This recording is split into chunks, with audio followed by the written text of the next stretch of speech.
Dude, I watched the documentary, man. It was really cool. Thank you. It was really interesting for you to just like share about like, it felt like what it's like to like, not only kind of to have some of your history, but then also to like the pressures of how things change once you achieve your dreams and your goals, and then how some of that feels like it doesn't really fulfill maybe what you thought it was gonna do. Yeah. Like I could relate to that a ton, Yeah, man. I'm sure. Wait, when did you kind of like blow up? What age would you say? I would say like 5 years ago, I think work started getting busier for me, probably, maybe. So about 5 years ago, you'd have been, yeah. I'm glad I didn't find fame at a young age. Like say 25-year-old Izzy with everything that I have now, bad idea. Yeah. Hey Theo, bad idea. That's a story for later on. But yeah, I'm glad I found fame later on, but still, you know, they say be careful what you wish for. Yeah. And I don't regret anything. I'm ready. I prepared for this life, but it's still surprising. yeah. There's levels. There's all these variables you don't expect. Wow. Even when I first moved to New Zealand, I was in a little town called Rotorua, and yeah, one of the only black families there. And you would have seen in the documentary. Yeah, I saw it. Definitely. Even when I went back to the creek I used to play at. Oh yeah, all those kids, they were amped up. Whoa! And I'm like, yeah, bro, I used to play on this creek because my house was literally right there. And I'm surprised it's still there. It was beautiful. But again, one of the only black kids, so people didn't understand, so they'd pick on me. But my way of getting around that was dancing. Dance was my where I got my like street cred. Yeah. Know? It was incredible, man. Watching the documentary was cool. Like, because one thing I learned a lot is that just you're such you like to be an entertainer, huh? Yeah. You just love it. I love it. It's I love fun. entertain- Yeah, because I think for me early on it was just to get people to like me. Yeah. That's back in Nigeria or when I lived in Ghana for a brief, it was just my way of expressing myself. But when I moved to this country and I realized I danced better than everybody in my school, I was like, okay, that's my thing. Yeah. So then I kept on, and I tried to make people like me just so I could fit in. Oh, but yeah. again, not everyone's going to like you. And I didn't understand how to deal with that when I was 13, 14, 12. Oh, yeah. You know, like, It's a wait, nightmare. yeah. Especially if nobody's telling you how to deal with it. I'm trying to do that now with the young guys. That's the young so guys important, around bro. me. I try and tell them, like, because I try and be honest with them. This is where I'm at in my career. This is when I was your age, I was here, and I give it to them raw. Like, let them know the truth without sugarcoating it, and then they appreciate that because then they can they'll make their own mistakes, you know. Yeah. But they can take from my mistakes and try not to make the same mistakes or dumb mistakes that I made. Yeah, I lost my train of thought. We were just talking about the inspiration for the kids. I mean, Yeah. just like the fact that some kid could They wanted me to be something prestigious, but nah. I'm a dreamer. I'm a daydreamer. I could sit there and I still do emotes as a 34-year-old. Yeah. Like, I'll just be in the gym and you'll see me emoting, but my head is somewhere else. Oh, yeah. Yeah. Same, man. I think sometimes, I got late to the emote game, I think, somehow, and a lot of the fucking shit's still dropping off sometimes, you know? I'll just make my own ones up, and I'm a creative person, and I feel like it's just how you express yourself. This game of life. It's a game of life. It's a dangerous game of life if you make it, but I feel like you can play the game how you want to play the game. This is your avatar. This is your character. You can customize this however you want, regardless of what anyone else thinks. You know, as long as you're not hurting anyone, unless it's signed on the contract.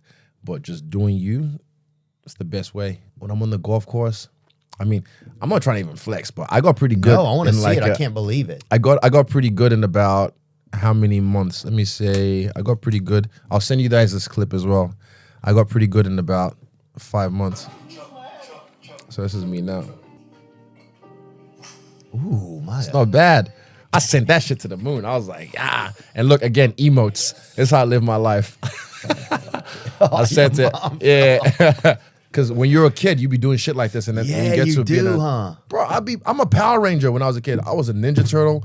I was Action Man. Like, you can be anyone you want. I was a bus boy for Halloween. I was like, shit. I was like, yeah. A bus boy. I was like hopeful. Like, yeah. Like, we had a lot of like low hopes in our area. Well, I mean, I didn't really have the costume, but in my mind, I was legit a Power Ranger. I was always the Black Ranger. Either him or the Red Ranger. That's fair. But yeah. Yeah, watching you, like, it feels like you're watching like a fucking violent drawing or something, you know? Damn, I like that. That's Interesting. a good adjective. Violent drawing. You were at, the one. I think my first fight you ever saw was me versus Gastelum. Yep, You it was watched that amazing. I got to live. meet your brother. You guys Yeah. walked by in the hallway. Yeah, that's And I right. got to meet Yeah. David, man, and it was Was that when my face was all lumpy, like a potato? bro, that was yeah. a insane fight. Classic. One of the best fights in the history of mankind. It was unbelievable. It's so interesting, man, because one thing that's interesting I think about you, man, and this is a judgment, but Yeah. you are yourself, but you also are able to watch yourself be yourself. And some people, it's something that we all need more of. Self-awareness. We have to find ways to get it, because I think it used to be the crux of a human being. Like, you had a relationship with yourself that was evolving constantly. Like, a lot of the greats, like Marcus Aurelius and stuff, not only would they learn something, but then they would sit there with what they learned and develop a relationship with it. Yeah. Like, what have I learned here? What does this mean to me? What am I getting from this? What is this serving me? Do I need to let go of this? Right. I'm constantly questioning even things Where that does I've that been come told. from? That's interesting, bro. Nah, not. I think just living life and example. When I was young, Sunday school, I remember you learn about God made the world in 7 days and this and that, right? Yeah, Adam Paul. and Eve, yeah. And then for me, I remember asking the question to my Sunday school teacher was like, well, if God made the world, who made God? And then no answer. Just kind of like, what? And then I asked my parents, asked the housemaids, my aunties, and then eventually one of my aunties was like, if you keep asking that question, you'll go mad. And then I kind of thought like, these people, I don't think they understand. I don't think these motherfuckers understand what's really going on. So it made me question, what they tell me. And over time through life, I've had moments when I've done stuff and I'm just like, why did I do that? Why did I feel that way? And then again, I call it like you identify the monster that you can kill it. So once I identify the feeling of, maybe envy or anger or sadness, I'm like, why am I feeling this way? And I can backwards engineer it or something. So go into that a little bit, because I think that's important, man, because I think a lot of people deal with that. So say if somebody's kind of going through that, like what kind of process are you kind of talking about? Okay, so if you example, can if say, okay, it takes a skill to be happy for someone, and I've noticed this because when I was younger and growing up in NZ, the culture kind of caught me a little bit where if someone's doing well, it might look like because I noticed myself, one of my friends, old friend, I noticed myself like distancing myself away from him because he was doing so well. Yeah. And then I realized, I was like, wait, hang on. So I had to kind of, because I was like, this is my boy. I was like, why am I feeling this way? Why am I feeling like I'm jealous of him when he's not doing anything to me? And I've seen people do it to me as well. The bigger I got, it kept on getting, people would start, oh, it must be nice type shit, Yeah. Like, and then you see them start to treat me differently. So for me, I noticed myself starting to treat him differently and distance myself from him. So I pulled the brakes, sat with it for a few weeks probably, and just kind of identify like why I should be happy for him. And it takes a skill to learn that. And then it becomes your second nature over time once you become like reps. Because to learn to be a hater was just natural in the environment I was in.